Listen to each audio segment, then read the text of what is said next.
यदि निर्धारित अवधि में तुम पैसे नहीं लौटा पाए तो मैं तुम्हारी एक एक वस्तु को नीलाम करवा दूंगा और पुलिस को बुला के तुम्हारे पत्नी के भाई को नहीं, तुम्हें उनके हवाले करूंगा।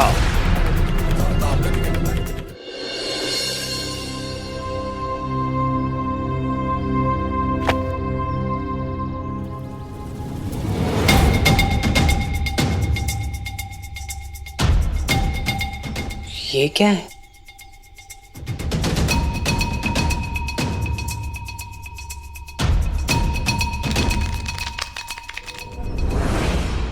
लगता है बेकार के कागज हैं, इसलिए तो नीचे फेंके हुए थे। वैसे है ये सुंदर? नहीं सहदेव, होंगे सुंदर लेकिन तेरे नहीं है। तू अब पहले वाला सहदेव नहीं रहा। सहदेव,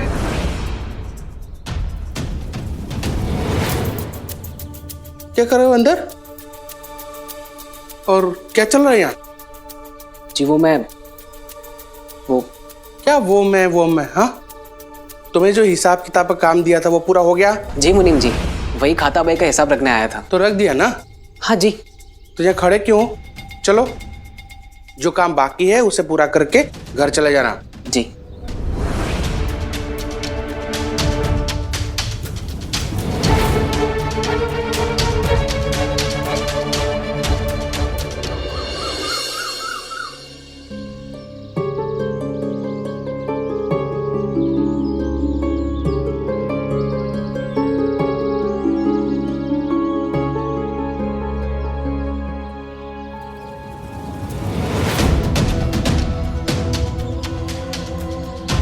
हे भगवान, मुनीम जी के एक अचानक आवाज़ देने के कारण हड़बड़ाहट में मैंने इन्हें अंदर रख लिया था। लेकिन मैं इतना लापरवाह कैसे हो सकता हूँ कि इन्हें वापस रखना ही भूल गया।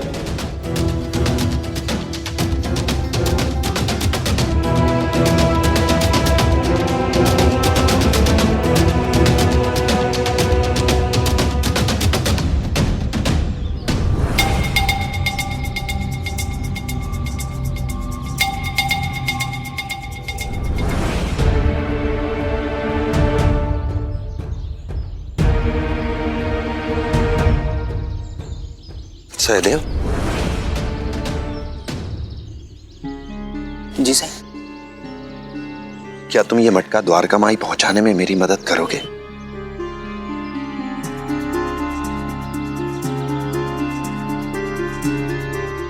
काम कैसा चल रहा है? जी अच्छा।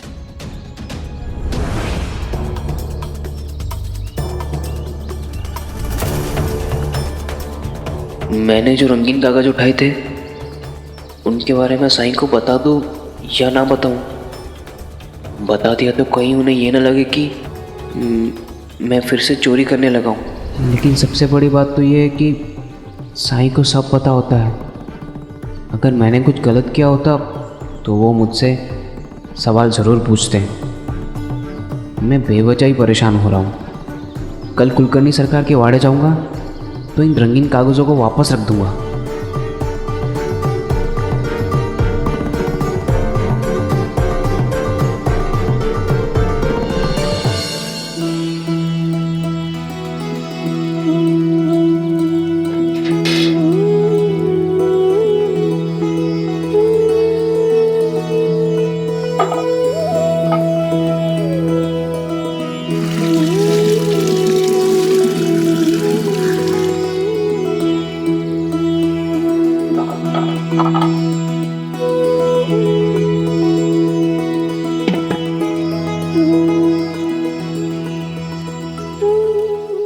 अच्छा साईं, अब मैं चलता हूँ। ताई मेरा इंतजार कर रही होगी। सहदेव, जी साईं। कभी कभी जिंदगी हमें अपनी गलतियों को सुधारने का, अपने किए को अनकिया करने का मौका देती है। अगर तुमसे भी अनजाने में कोई गलती हो जाए तो उसे सुधारने की कोशिश करना।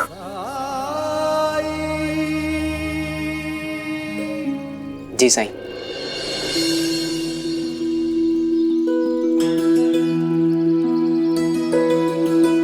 साईं ठीक कह रहे हैं, मैंने चोरी नहीं की है।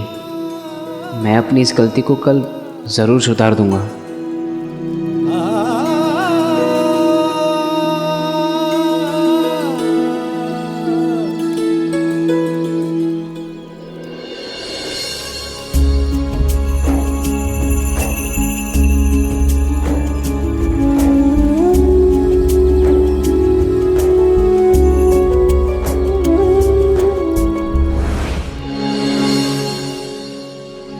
मामा जी, बड़े सही समय पर आए हैं आप। देखिए ना, कब से नाव बनाने की कोशिश कर रहा हूँ, बन ही नहीं रही। आप सिखाइए ना। ठीक है, लाओ कागज दो। किससे बनाऊं? तो सबसे पहले ऐसे करो।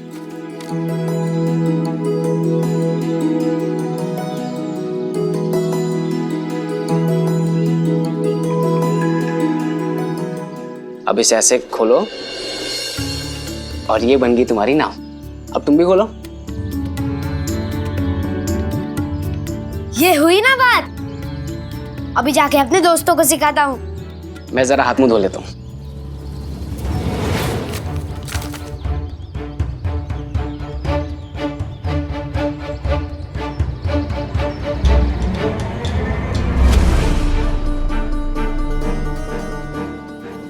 ये क्या है?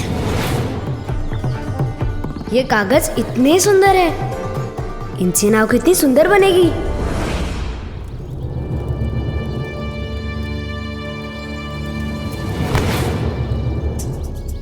माफ कीजिएगा, गलती हो गई। अरे देख के चला करो, तो ना ही गलती होगी और ना ही माफी मांगनी पड़ेगी। बड़ी विचित्र है आप। क्या गलती सिर्फ मेरी है? आपसे मैंने माफी क्या मांग ली, आप तो मुझ पर ही चिल्लाने लगे।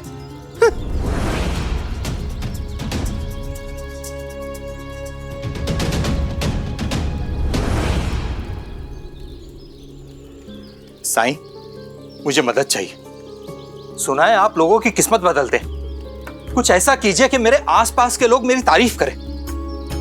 मेरा हाथ देख के बताइए कि मेरी किस्मत कब बदलेगी।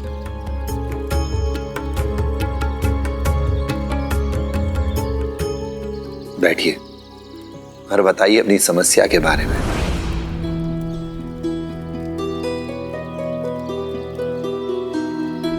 मैं मनीराम, बचपन से देखता आ रहा हूं लोग मुझे कुछ खास पसंद नहीं करते, जबकि मेरा एक जुड़वा भाई है। रूप रंग कद काठी सब में लगभग मेरे जैसा। उसकी किस्मत देखिए, उसे अच्छी सुशील और शिक्षित पत्नी मिली है। उसकी संतान भी समझदार है, उसकी इज्जत करते हैं सब। जबकि मेरे साथ तो सब उल्टा ही हुआ है। अनपढ़ पत्नी मिली और बेटों के बारे में तो पूछे ही मत। बाप की सेवा करना तो दूर, ठीक से बात तक नहीं करते। किराने की छोटी सी दुकान है मेरी, लेकिन वहां भी मेरे कारिंदे और सहायक मुझसे झूठ बोलते हैं। मेरे दोस्त और पड़ोसी भी मुझे वैसे ही मिले, सब के सब बनावटी।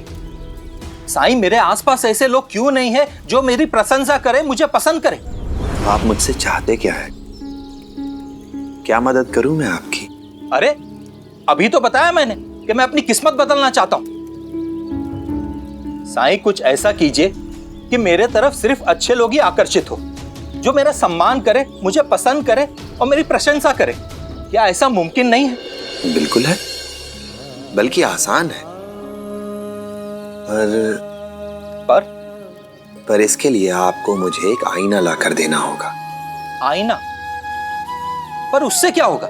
आईने में अक्सर जादुई शक्तियां होती हैं। आईना वो कर सकता है जिसकी आपने कभी कल्पना भी ना की हो। साईं, अगर ऐसी बात है तो मैं अभी जाकर आईना लेकर आता हूं।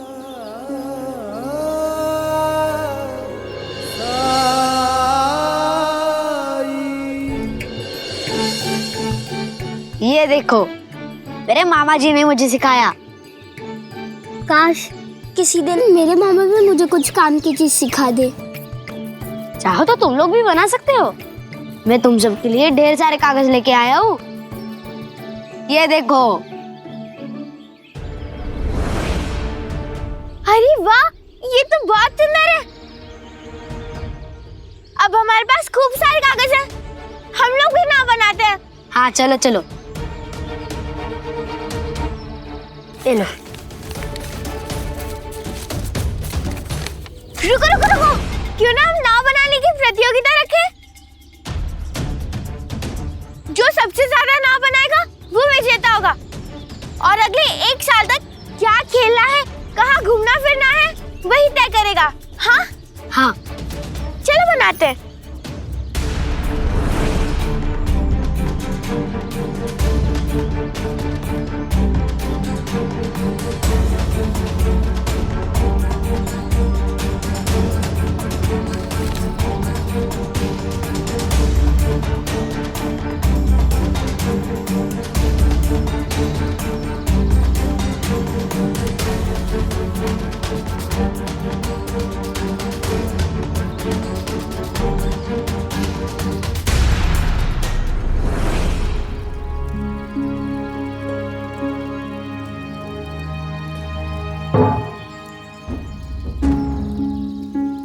साईं, मैं ले आया। मैंने सोचा अगर आईने से ही कुछ अच्छा आना है तो जितना बड़ा उतना बेहतर है ना साईं? हाँ। अब बताइए क्या करूं? अब वहां से एक मोटी लकड़ी ले आओ।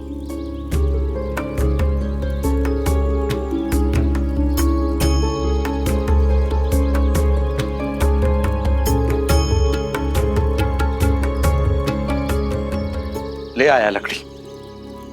अब बताइए इस लकड़ी का क्या करूं? अब इस आईने को तोड़ दो।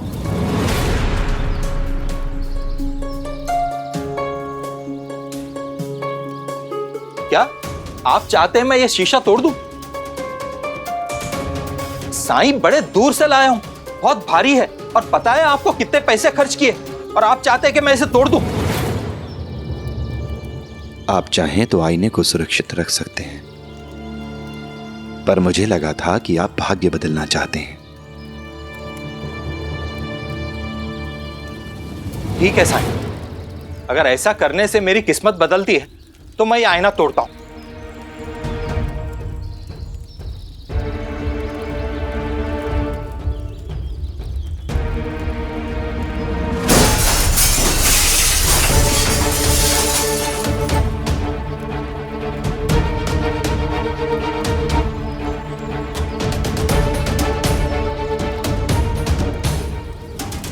अब क्या साईं?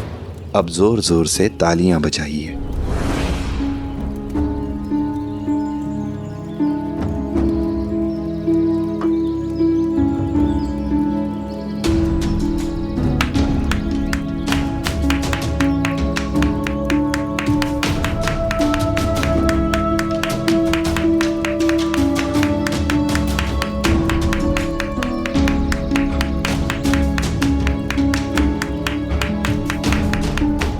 अब आप ऐसा कीजिए जैसे आप रो रहे हैं। साईं, क्या आपको यकीन है कि ऐसा करने से मुझे फायदा होगा?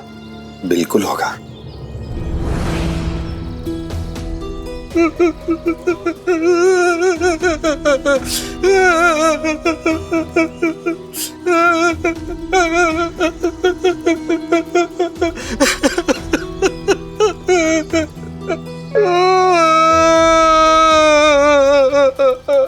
अब ऐसा कीजिए जैसे आप बहुत गुस्से में हैं। जोर से चीखिए, चिल्लाइए, कीजिए तो।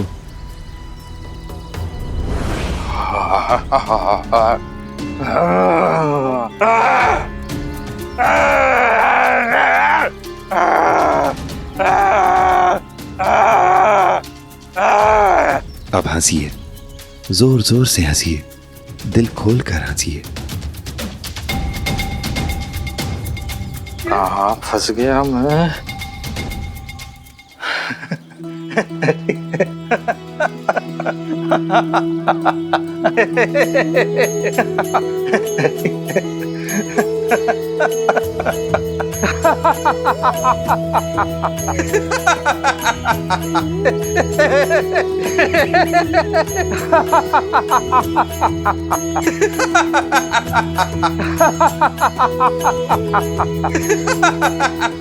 मनीराम, मनीराम जी।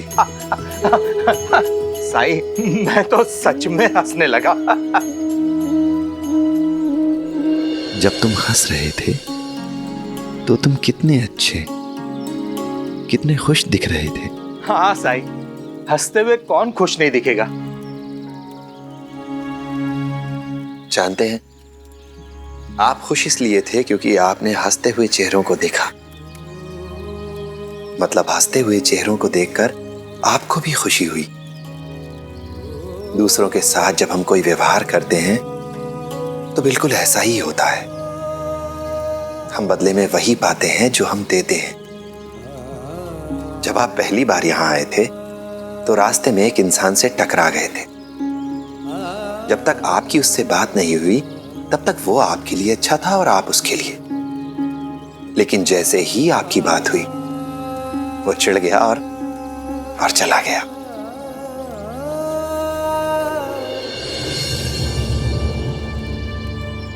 ठीक है, वो अजनबी था, लेकिन मेरा परिवार। उस मामले में भी वैसा ही है मनीराम। जो आप उन्हें देते हैं वही वो आपको लौटा देते हैं। आपने कहा कि आपके भाई की पत्नी शिक्षित है, सुंदर है, सुशील है। लेकिन क्या आप जानते हैं, खाना बनाना नहीं आता है उसे। हर रात आपका भाई सोचता है कि उसकी भाभी कितना अच्छा खाना बनाती है। अगर उसे खाने योग्य खाना चाहिए तो हर रोज काम से लौटने के बाद उसे सबके लिए खुद खाना बनाना पड़ता है। पर यह बात उसने किसी को बताई नहीं है, क्योंकि वो अपनी पत्नी से प्रेम करता है, सम्मान करता है उसका। हर इंसान में कोई ना कोई कमी, कोई ना कोई दोष होता है। आपको शिकायत है कि आपकी पत्नी अनपढ़ है, मतलब उसे कुछ आता ही नहीं है, किसी योग्य नहीं है वो। पर आप भूल रहे हैं कि खाना बनाने की कला में माहिर है वो। एक से बढ़कर एक पकवान बनाती है वो। आपके घर, आपके बच्चों को बहुत अच्छे से संभालती है। पर आपने उसके इन गुणों को कभी नहीं देखा, कभी नहीं सराहा। दुनिया जहान के सामने भी आपने अपनी पत्नी की वही छवि प्रस्तुत की है जो आप उसके बारे में सोचते हैं। तो जाहिर है कि आपकी पत्नी का रवैया भी आपके प्रति कभी बहुत प्रेमपूर्ण नहीं रह पाया। और आपके बच्चों का आपके प्रति जो व्यवहार है वो आपके ही व्यवहार की झलक है, उसका प्रतिबिंब है। आपने हमेशा उन्हें डांटा, फटकारा, दुत्कारा उन्हें। सिर्फ खौफ मिला है उन्हें आपसे। आपने कभी उन्हें प्रेम नहीं दिया, इसलिए वो भी कभी आपसे प्रेम नहीं कर पाए।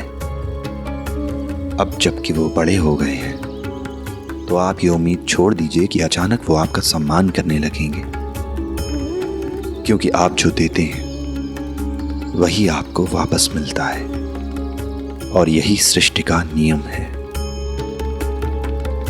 ठीक ऐसा ही आचरण आपका अपने कारिंदों, अपने दोस्तों के प्रति रहा है। आपके आसपास जो भी लोग हैं वो कांच के इन टूटे टुकड़ों की तरह हैं, और उनमें वही प्रतिबिंबित होगा जो आप उन्हें देते हैं। आपको लगता है कि लोग आपका बुरा करेंगे, आपको धोखा देंगे, आपका फायदा उठाएंगे, तो आपकी यही सोच उन लोगों में भी प्रतिबिंबित होती है। और इसीलिए उन लोगों की सोच, उनका रवैया बिल्कुल आपकी तरह हो जाता है।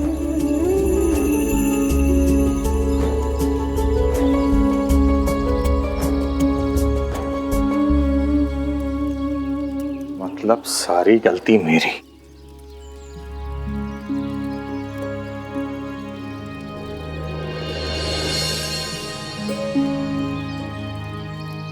आज जब आप वापस जाएंगे तो अपने पड़ोसी के घर जाकर पूछिए कि उसकी मां की तबीयत कैसी है। कल जब अपनी दुकान पर जाएंगे तो अपने सहायकों, अपने कारिंदों से पूछिए कि उन्होंने सुबह से कुछ खाया है या नहीं। जब आप ऐसा करेंगे तो शुरुआत में उन्हें आश्चर्य होगा। हो सकता है वो ये सोचें कि कुछ ना कुछ तो गड़बड़ है, क्योंकि अगर आपके साथ ऐसा होता तो आप भी ऐसा ही सोचते। पर आप अपने व्यवहार को ऐसा ही बनाए रखिए। हर दिन उनके साथ ऐसा ही व्यवहार कीजिए जब तक कि ये आपका स्वभाव ना बन जाए। फिर हो सकता है किसी दिन आपका पड़ोसी आपके घर आए और अगली बार आपसे अपने साथ बाजार चलने के लिए आग्रह करे। हो सकता है आपके सहायक आपके घर कुछ फल या कुछ फूल लेकर आए जो कि उनके भाग के हों। ठीक ऐसा ही अपनी पत्नी, अपने बच्चे के साथ भी कीजिए। सोचिए आप उनके लिए क्या अच्छा कर सकते हैं और बस आप उनके साथ अच्छा करते जाइए। फिर देखिए कि आपके प्रति उनका रवैया, उनका व्यवहार कैसे अच्छा हो जाता है।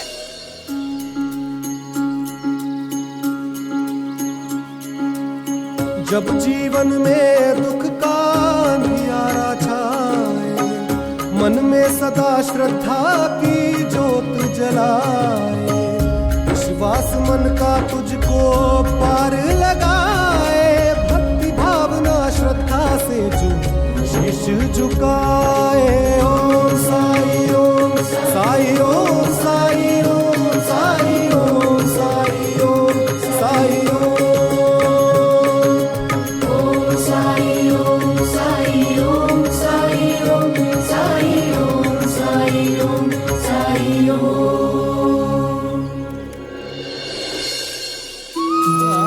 आप सही कह रहे हैं साईं।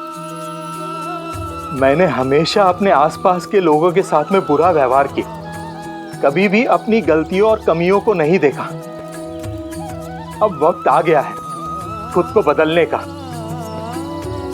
धन्यवाद साईं, मेरी सोच बदलने के लिए, मेरी आंखें खोलने के लिए। राम जी भला करे। 11, 12, 13 मैंने तो 13 बनाए। मैंने 25 बनाए। मैंने तो 30 बनाए।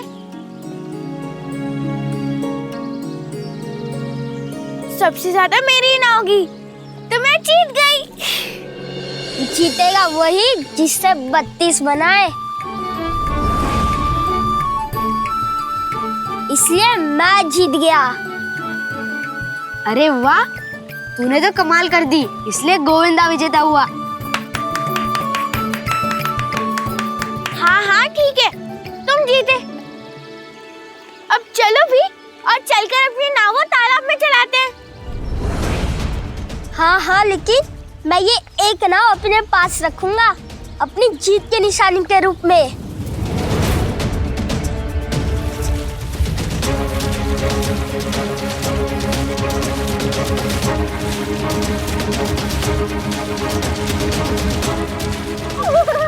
अब मैं चला मामा जी को अपनी जीत की निशानी दिखाने के लिए। मुझसे अब और इंतजार नहीं होता।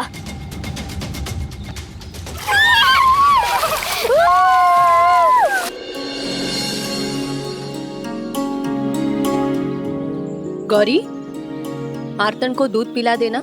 घर में पीने का पानी खत्म हो गया है, मैं भर आती हूँ।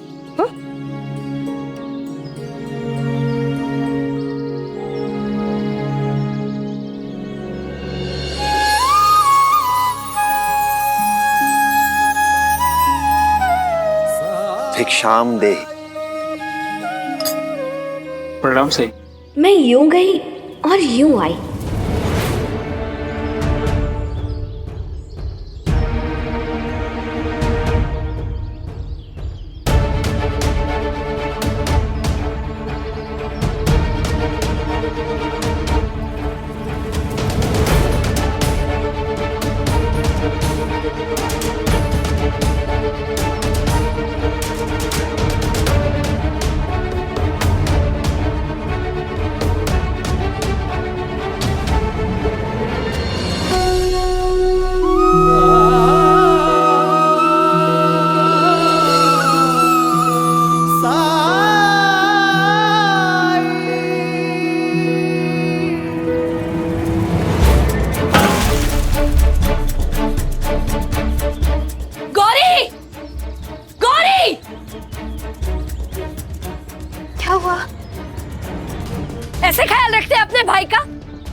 मार्तंड को तुम्हारे भरोसे पर छोड़कर गई थी और तुम क्या करने अंदर चली गई थी? हाँ, आज तेरी लापरवाही के कारण इसकी जान चली जाती।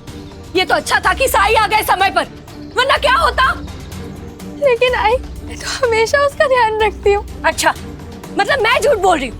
एक तो लापरवाही करती है, ऊपर से अपनी आई से जबान लड़ाती है। हाँ? रुकिए, ये क्या कर रही हैं आप?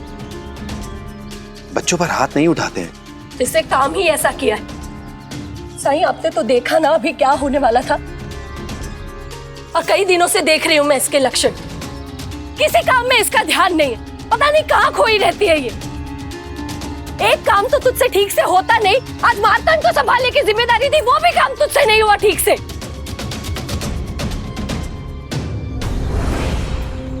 साईं, आज आप समय पर आ गए, नहीं तो मेरा मार्तंड भी इसकी लापरवाही की वजह से मेरे मलारे की तरह। शांत हो जाइए, शांत।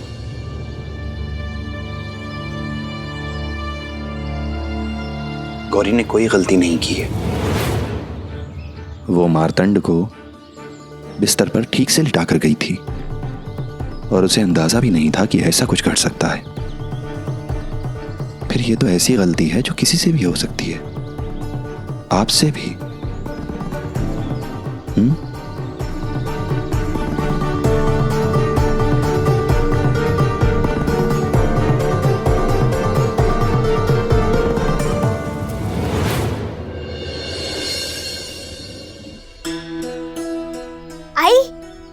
आज हम दोस्तों के बीच में नाव बनाने की प्रतियोगिता हुई थी और मैंने सबसे ज्यादा नाव बना के प्रतियोगिता जीत ली।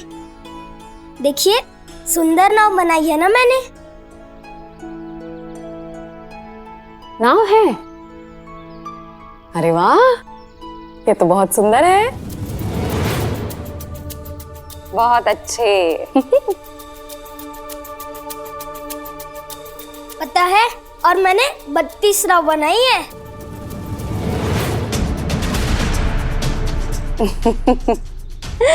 तो दादा, नाव है, गोविंदा ने बनाई है। सुंदर है ना?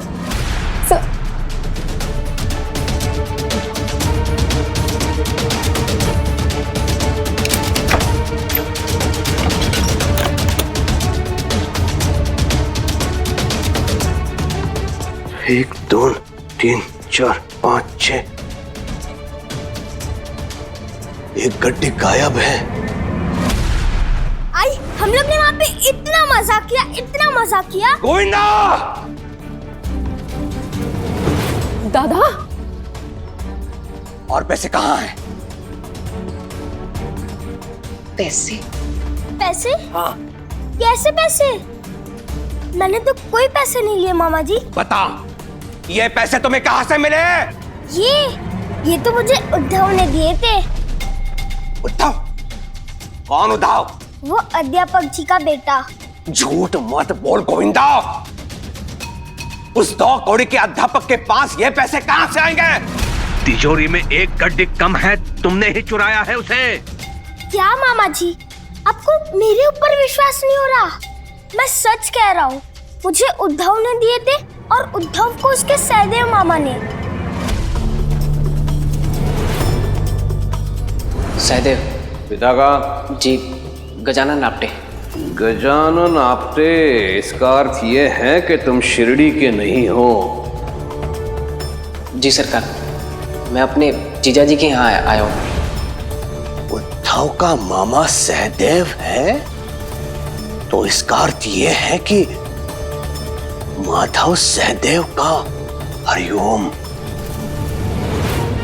इसका केवल एक ही अर्थ है, सहदेव ने जानबूझकर मुझसे अपने बहनोई की पहचान छुपाई। अर्थात ये सोच समझकर चली हुई चाल थी। हरिओम। अंता बंता, अभी के अभी सहदेव और माधव को यहां पे लेके आओ। जी सरकार।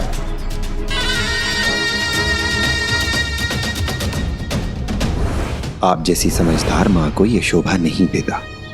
आप तो बच्चों से प्रेम करने वाली, उनकी देखभाल करने वाली माँ हैं। फिर आपने गौरी के साथ ऐसा व्यवहार क्यों किया? मार्तंड गौरी का भाई है, वो भी अपने भाई से उतना ही प्रेम करती है जितना आप अपने बेटे से। और मैं ये भी जानता हूं कि आप गौरी से भी उतना ही प्रेम करती हैं जितना अपनी बाकी संतानों से। फिर आज आपको क्या हो गया था? गौरी के साथ ऐसा व्यवहार क्यों किया आपने? साईं, आपसे तो कुछ भी छिपा नहीं है। आपके आशीर्वाद से मुझे मेरा मल्हारी मार्तंड के रूप में वापस मिल गया, लेकिन तब से मेरी नींद, मेरा चैन छिन गया है। रात को बार बार उठकर मैं ये देखती हूँ कि मार्तंड की सांसें तो चल रही है ना, कहीं उसके साथ भी वही तो नहीं हुआ जो मेरे मल्हारी के साथ हुआ था। दिन में ये सोचकर मेरे हाथ पैर ठंडे हो जाते हैं कि अगर मेरी लापरवाही के कारण मार्तंड को कुछ हो गया तो क्या होगा।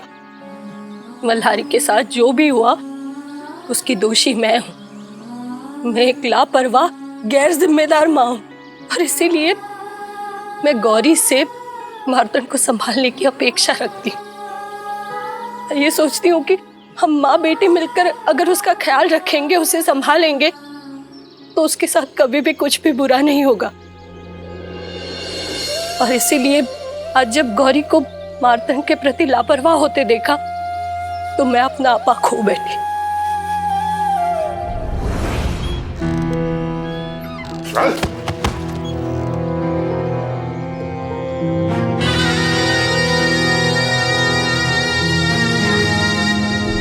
सरकार, हमें इस तरह यहां जबरदस्ती बुलाने का क्या मतलब? क्या दोष है हमारा सरकार?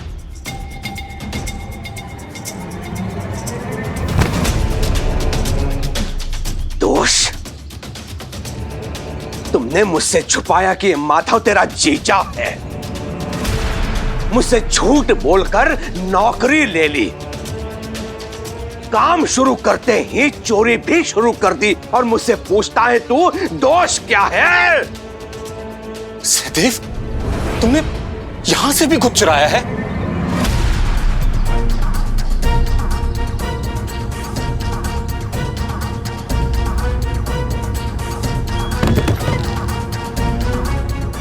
क्या कहा तुमने? यहां भी चोरी? इसका अर्थ यह है कि यह अनुभवी चोर है। तब तो स्पष्ट है कि तुमने ही इसे मेरे पास बेचा नौकरी के बहाने, ताकि तुम बरसों पुराना प्रतिशोध ले सको मुझसे। क्योंकि मैंने तुम्हारे अपराध के लिए तुम्हें घर और नौकरी दोनों से निकाल दिया था। नहीं सरकार, जैसा आप सोच रहे हैं वैसा कुछ भी नहीं। मुझे तो यह भी नहीं पता था कि ये यहां नौकरी करता है। सरकार, मैंने चोरी नहीं की, मैंने कुछ नहीं चुराया सरकार। झूठ बोल रहा है तो? तूने मेरे तिजोरी से 1000 रुपए चुराए हैं।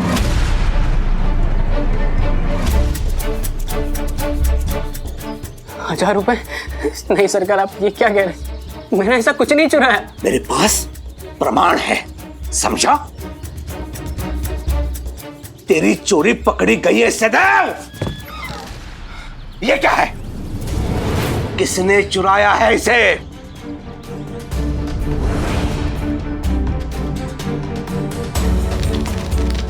सहदेव,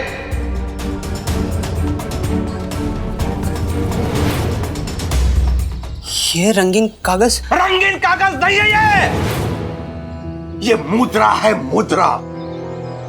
सिक्के का नया रूप, समझे? शहर से लेके आया था मैं इसे, जिन्हें तुमने चुराया है सहदेव। सहदेव, तुम तो कह रहे थे कि तुम्हारी बीमारी ठीक हो गई, तो फिर ये सब क्या है? जीजा जी, फर्श पर रंगीन कागज गिरे हुए थे। उत्सुकता हुई मुझे उठाने की, लेकिन मैं जानता था कि ऐसी कुछ भी चीज जो मेरी नहीं है उसे उठाना गलत है, इसीलिए उन्हें उठाकर वापस कहीं रखना चाहा। पर वहां अचानक मुनीम जी ने मुझे पुकारा। मैं डर गया और डर के मारे जल्दी जल्दी से मैंने अपने जेब में डाल दिया। जीजा जी, मेरा यकीन मानिए, मैं उन्हें वापस रखने ही वाला था कि ठीक, जो हुआ सो हुआ, पर अभी के अभी सरकार के पूरे पैसे वापस करो और बात खत्म करो। हाँ।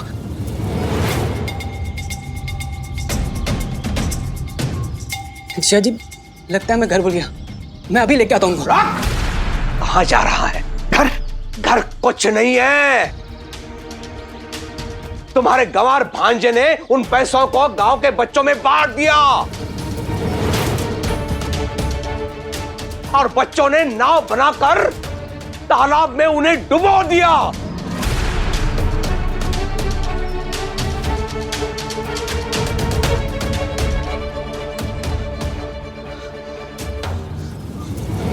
सरकार, सहदेव से अनजाने में गलती हुई। इसने कहा ना कि अगर इसे पता होता कि वो रंगीन कागज पैसे हैं तो उन्हें कभी नहीं उठाता। ये सच कह रहा है, आप मेरा यकीन करिए। चोर का गवाह देखो। देख माधव, सहदेव ने पैसे चुराए हैं ये तो स्पष्ट हो गया। ये तुम्हारा मेहमान है, तुम्हारे घर में रहता है। तुम्हारे अपने ने मेरे पैसे चुराए हैं, इसलिए वो 1000 रुपए तुम्हें लौटाने होंगे।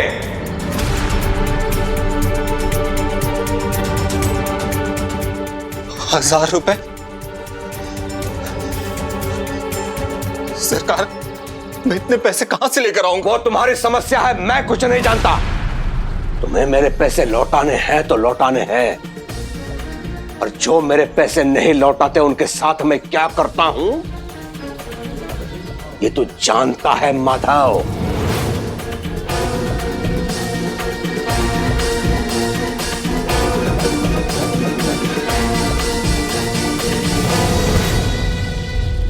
मेरी बात ध्यान से सुनिए।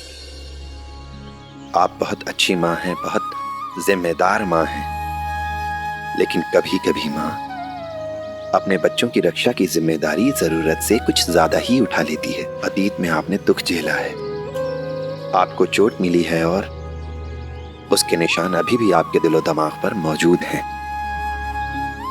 ये मैं जानता हूं, लेकिन फिर भी डर के तो जिंदगी नहीं जी जा सकती, है ना?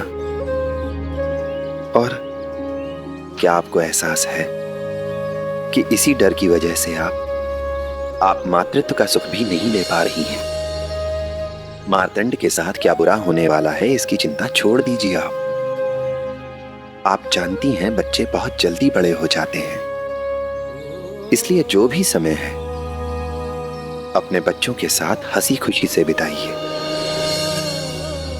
मार्तंड के साथ सब अच्छा ही होगा, ईश्वर का आशीर्वाद है वो। लेकिन चिंता तो होती है ना साईं, मार्तंड ही मेरा सब कुछ है, मेरा जीवन उसी से है, और बेटियां तो पराई होती है।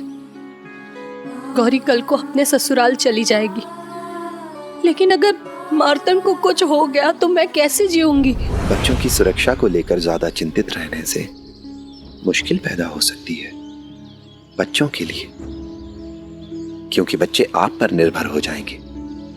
जीवन की कठिनाइयां, उतार चढ़ाव का सामना करने में उन्हें दिक्कत होगी, और मैं इतना तो विश्वास के साथ कह सकता हूं कि आप अपने बेटे के लिए ऐसा बिल्कुल नहीं चाहेंगी। एक बात और, जीवन में संतुलन होना बहुत जरूरी है, इसलिए परिवार में सबको बराबर समय दीजिए और अपने लिए भी समय निकालिए, क्योंकि ये भी इतना ही जरूरी है। फिर आप पाएंगी कि आप निश्चिंत होकर जी रही हैं। ये मार्तंड के लिए भी अच्छा होगा। जी साईं, मैं इन बातों का हमेशा ध्यान रखूंगी। राम जी भला करें।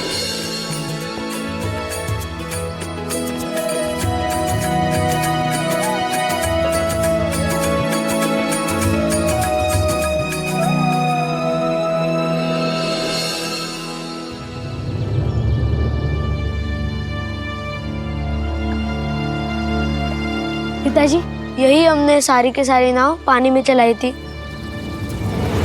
लगता है सारे के सारे रुपए पानी में डूब गए।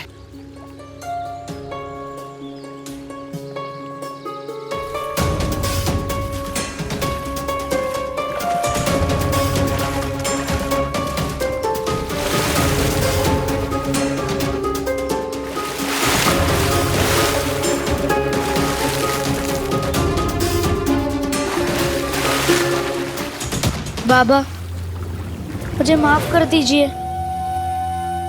मामा जी, मैंने बिना पूछे वो रंगीन कागज लिए। मुझे नहीं पता था कि वो पैसे हैं। गलती तुम्हारी नहीं होता, गलती तो मेरी है। मुझे वो पैसे उठाने ही नहीं चाहिए थे, और अगर उठाए तो उन्हें वापस उसी जगह पर रख देने चाहिए थे।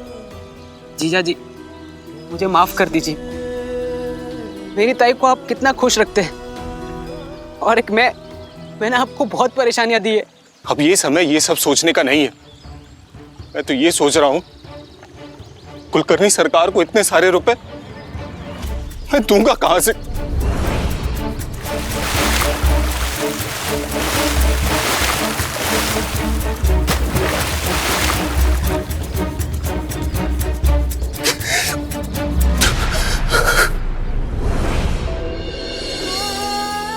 गौरी,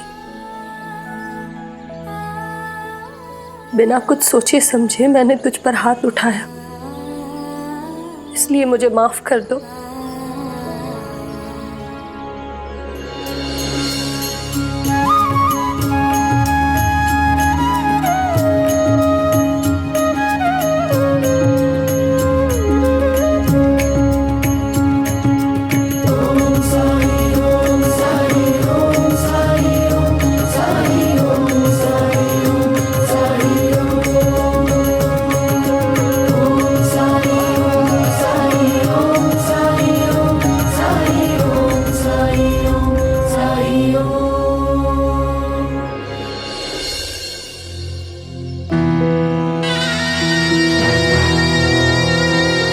अंता पुलिस को बुलाकर लेके आओ। जी सरकार।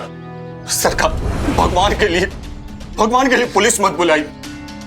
जो कुछ भी हुआ वो सब गलतफहमी की वजह से हुआ। सहदेव ने इरादतन चोरी नहीं की। मैं मानता हूं उससे गलती हुई, लेकिन मैं आपसे वादा करता हूं आपकी एक एक पाई चुका दूंगा। लेकिन आप पुलिस को मत बुलाइए। मेरे पैसों की चोरी?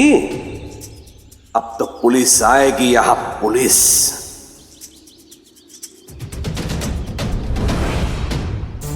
यदि पुलिस आ गई तो ये दोनों तो कारावास जाएंगे, लेकिन मुझे मेरे पैसे मिलने से रहे।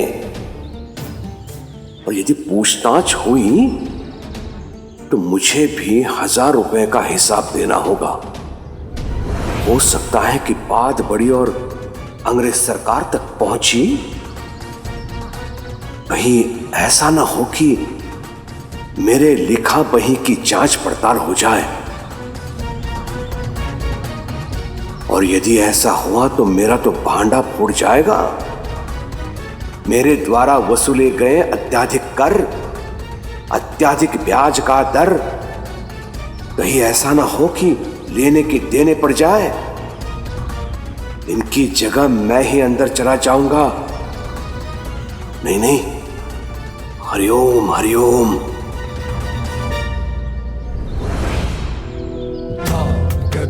ठीक है, 3 दिन का समय देता हूं मैं तुम्हें। 3 दिन के अंदर तुम्हें मेरे पैसे लौटाने होंगे, और वो भी पूरे के पूरे। यदि निर्धारित अवधि में तुम पैसे नहीं लौटा पाए तो मैं तुम्हारी एक एक वस्तु को नीलाम करवा दूंगा,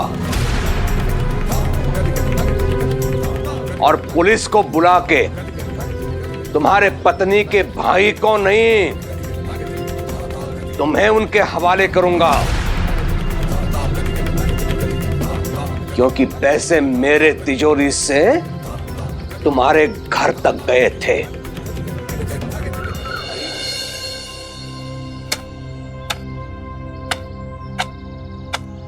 अमित, जरा जल्दी जल्दी हाथ चलाओ। ये मोटी भी तैयार हो गई है, इसकी साफ सफाई कर देना। तब तक मैं सामान लेके आता हूँ बाजार से।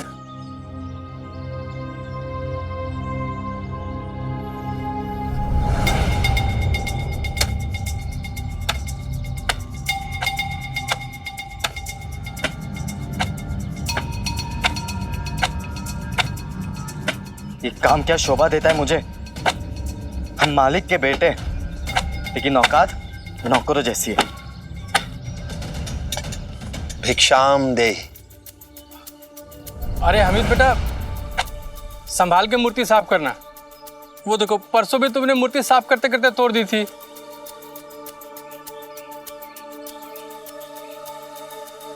अब्बा, आपने मुझे समझ के क्या रखा है? सिर्फ ये साफ सफाई करने वाला नौकर? हमीद, ये क्या तरीका है अपने अब्बा से बात करने का?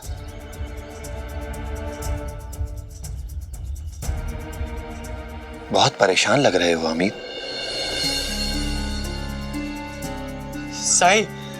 साई अच्छा हो आप आ गए। वैसे भी मैं आज आपसे मिलने आने ही वाला था। साई मेरी मदद कीजिए, मेरे अब्बा को समझाइए, उन्हें बोलिए कि मुझे परेशान करना बंद करे। साई परेशान? क्या वो तुम्हें मारते हैं या बुरा भला कहते हैं? साई, मारना और बुरा भला कहना तो एक छोटी सी बात है, लेकिन वो मुझे हर रोज बेइज्जत करते हैं। बेइज्जत? वो कैसे? साई, जब मैंने अपनी पढ़ाई पूरी की तो मुझे अब्बू ने कहा कि मैं उनके साथ इस धंधे पर लग जाऊं।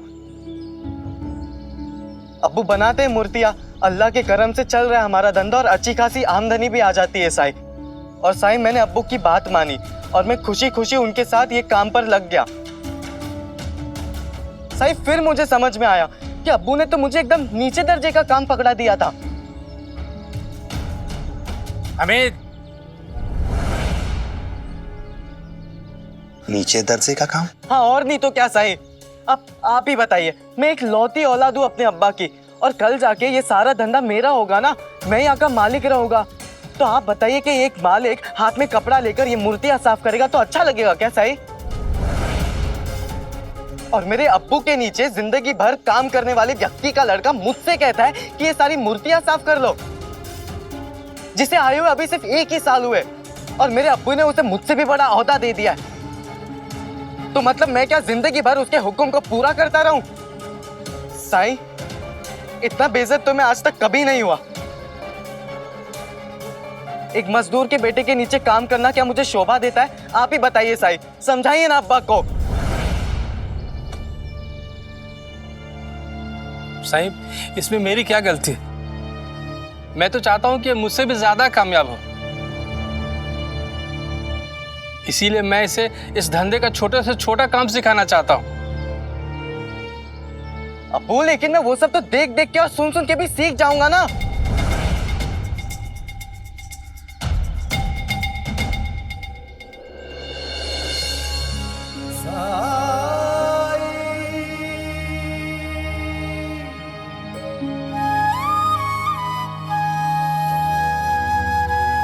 हमीद,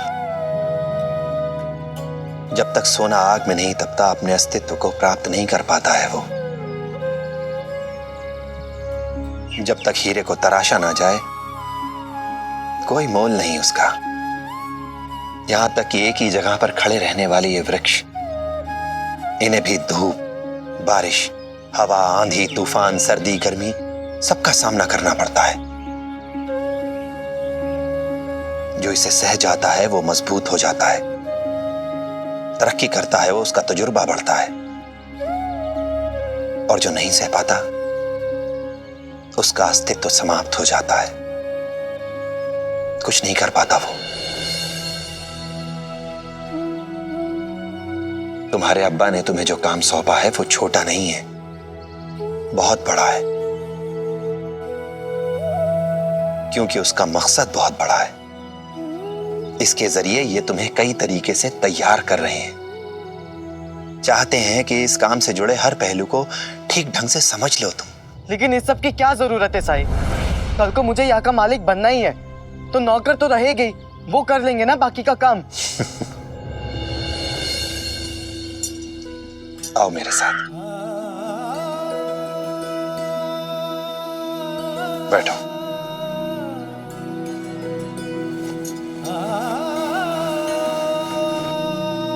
एक कहानी सुनाता हूं तुम्हें।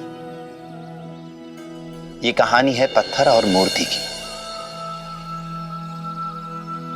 एक बार पत्थर ने मूर्ति से कहा कि हम दोनों एक ही जगह से, एक ही चट्टान से लाए गए। भाग्य से हम लोग एक ही मूर्तिकार के पास भी पहुंच गए। पर तुम्हारा सौभाग्य कि तुम एक मूर्ति बन गई जिसे देखकर सब लोग वाह वाह करते हैं, और मुझे जमीन में लगा दिया जहां दिन भर लोगों के पैर पड़ते हैं। तुम्हारी मुंह मांगी कीमत मिलती है और मेरी कीमत कुछ भी नहीं। जब हम दोनों एक जैसे हैं तो फिर मेरे साथ इतनी नाइंसाफी क्यों? इस पर मूर्ति ने कहा, तुम भूल रही हो, मूर्तिकार ने मूर्ति बनाने के लिए पहले तुम्हें ही चुना था, पर तुम मूर्ति बनाने की चोट को नहीं सह पाए। इस पर पत्थर ने नाराज होकर कहा कि जब कोई इतनी नुकीली चीज से और ऊपर से हथौड़ी से चोट करेगा तो टूटूंगा ही ना। तो मूर्ति ने कहा कि नहीं, सच तो यह है कि तुम हिम्मत हार गए।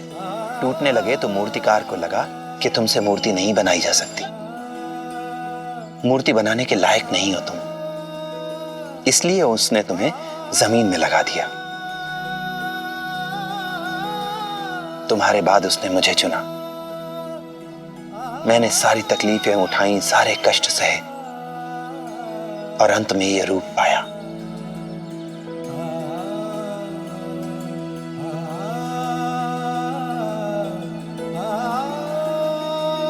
अब तुम ही बताओ अमीर, तुम जमीन में लगा पत्थर बनना चाहते हो या फिर मूर्ति?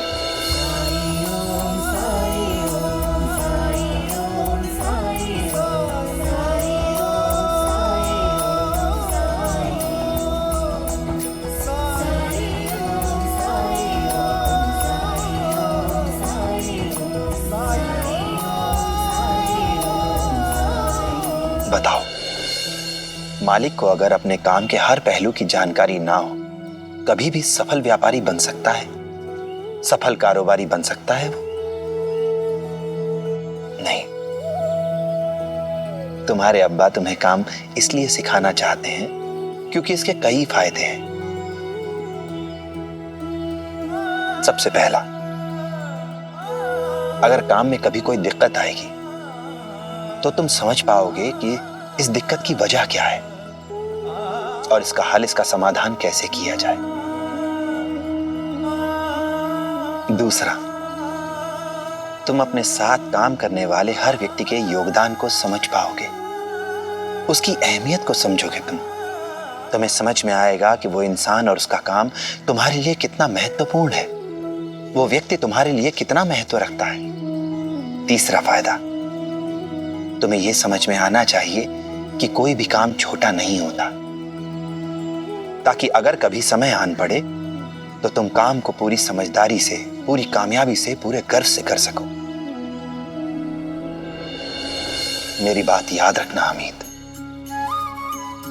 कोई भी इंसान सच्चा मालिक तभी हो सकता है जबकि वो कोई भी काम करने में संकोच ना करे, और ऐसा करके ही वो अपने लिए काम करने वाले लोगों की नजर में असली नायक बन सकता है।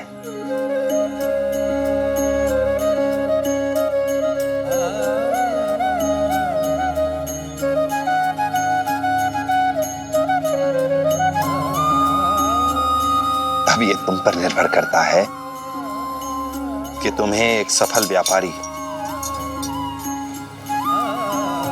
असली नायक बनना चाहते हो या नहीं।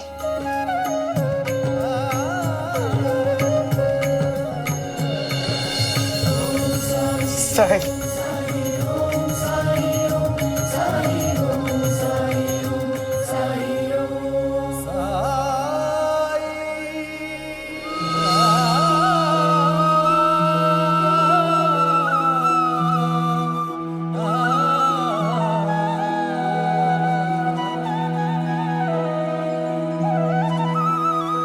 मैं समझ गया साईं,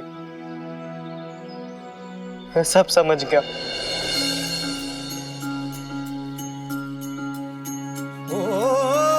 जब कठिनाई छाई तू ही याद आया, भटके राही को तूने रास्ता दिखाया।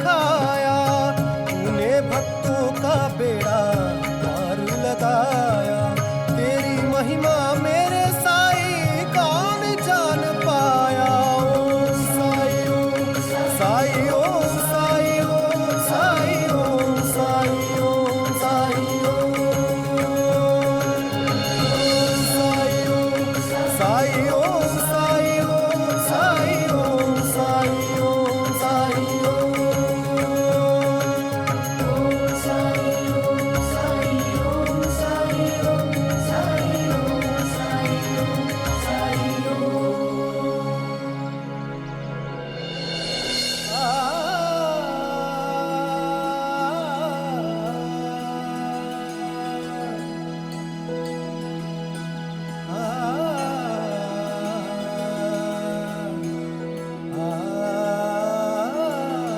अब्बू आप सही है, मुझे माफ कर दीजिए।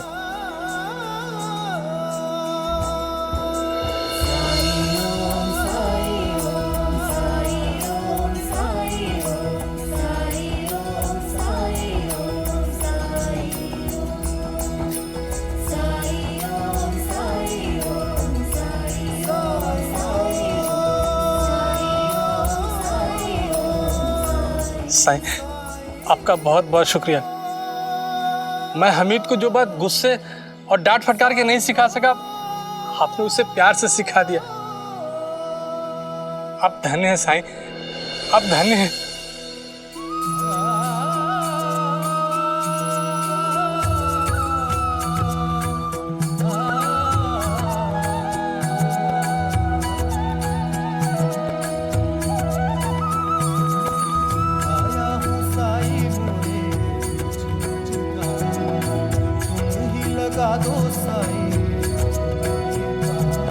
राम जी भला करें। हाथ में साई मोरी पतवार, मोरे साई मोरे लाला, मोरे तारनहार।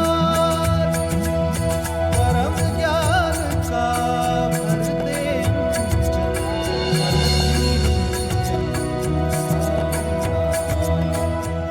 हमीद, टूटी मूर्ति खुद से कैसे जुड़ गई?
राम जी भला करे।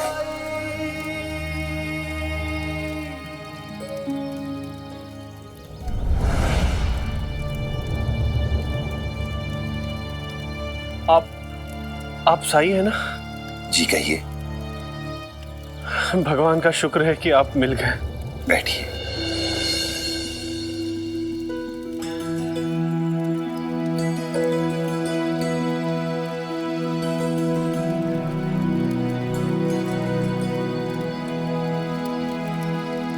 कहिए, क्या बात है? साई, पेशे से मैं साहूकार हूं। जेवरों की दुकान है मेरी कोपर गांव में। मैं नंद किशोर और ये मेरा बेटा भानु है और ये मेरी पत्नी। गांव में किसी ने बताया कि आप बीमारी को झट से ठीक कर देते हैं, इसलिए बड़ी आस से आपके पास आया था साईं।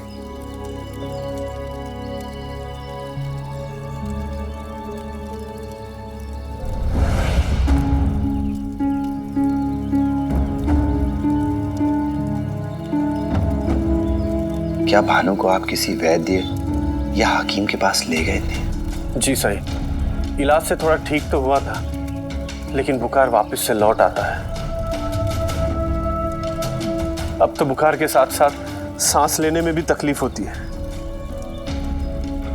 कृपा करके आप कुछ ऐसा चमत्कार कर दीजिए कि ये तुरंत ठीक हो जाए। मैंने काफी कुछ आपके बारे में सुना है कि आप चमत्कार करते हैं।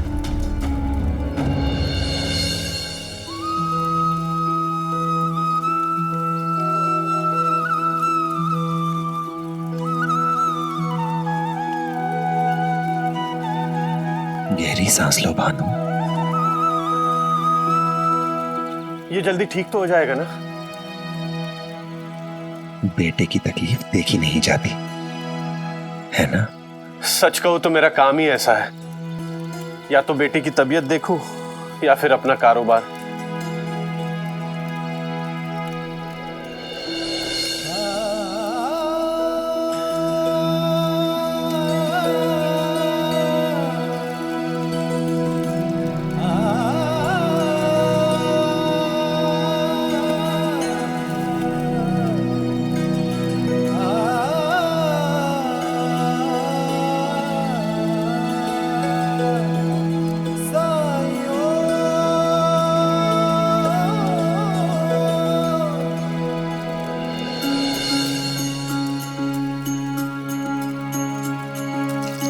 जब जीवन में दुख का अंधियारा छाए, मन में सदा श्रद्धा की ज्योत जलाए, विश्वास मन का तुझको पार लगाए, भक्ति भावना श्रद्धा से जो शीश झुकाए। ओम साई ओम साई ओम साई ओम साई ओम साई ओम साई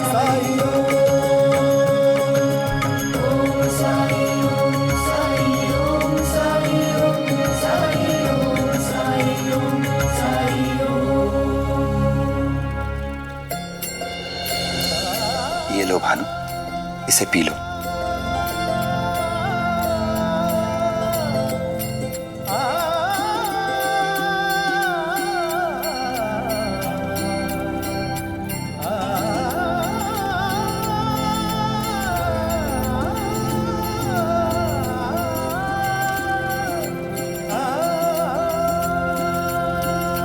बाबा अब थोड़ा आराम लग रहा है।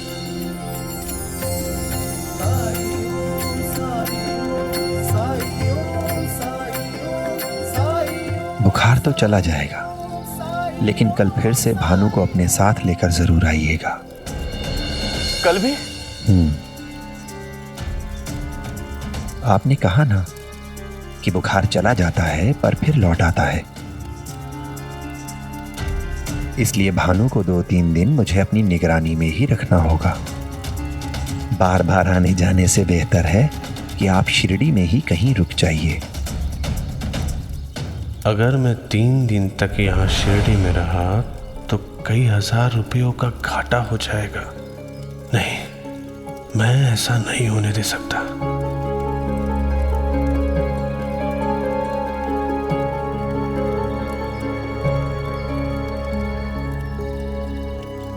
ठीक है साईं, कल भानु को मैं अपनी पत्नी के साथ भेज देता हूँ। अगर आप चाहते हैं कि आपके बेटे की तबीयत ठीक हो जाए तो आपका इसके साथ रहना बहुत जरूरी है। इसलिए अगले 3 दिन दवा लेने आपको ही आना होगा।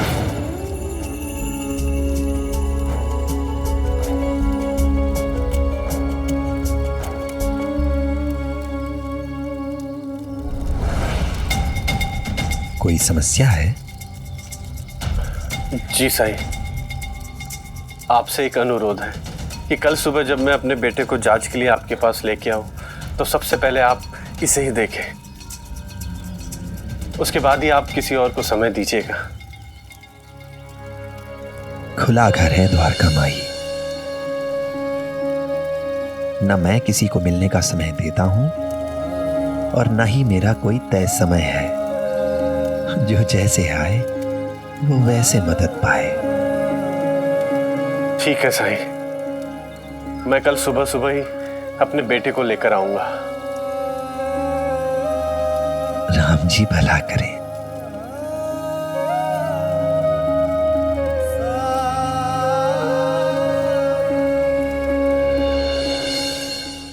ऐसे और भी मजेदार वीडियो के लिए हमारे चैनल को लाइक, शेयर और सब्सक्राइब करें।